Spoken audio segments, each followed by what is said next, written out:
All right, so now that we've got our postcard template set up, let's talk about making it personal. We're going to use mail merge, so each postcard feels like it's made just for the person receiving it.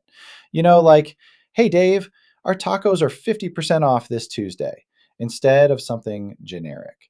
So, first, I click Enable Mail Merge. And now we need to upload our data. I'm just going to drag and drop the Taco Tuesday file, the same one we talked about earlier with all the customer info. And once it's uploaded, you'll see the fields automatically show up. Now, one thing you'll notice right away is this little preview address at the top. Don't worry, it's totally dynamic. You don't have to do anything with it. Once your data is in, the address section fills itself out automatically. You can also, drop in the address line too, even if it's blank in your sample file. It's a good habit in case someone's got an apartment number or suite. Same thing goes for the country field. It's not required for US addresses, but if you're mailing to like Japan or Germany or something, you'll want to include that. Now, if there's stuff in your CSV that you're not using, like +4 or result or status, that's totally fine. You don't have to map everything, just map the address at this point. So let's go ahead and start adding merge fields.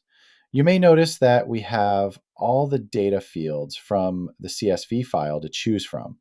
That's because in the previous step, we were only mapping the mailing address. Now that we've mapped the address fields, let's review the editor and complete the postcard.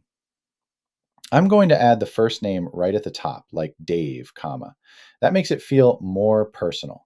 Then underneath that, I'm dropping in the custom message field, something like our tacos are 50% off every Taco Tuesday. I'm going to stretch that box out a little, just in case the message is long.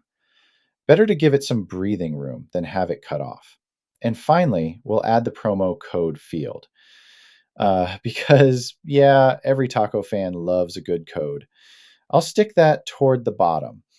I know that this looks basic, but you can add your images and or blingy things to make this postcard pop. Once everything's placed and you're happy with how it looks, go ahead and click Save and then Close. And that's it. Your document is now ready to be used in a mail job.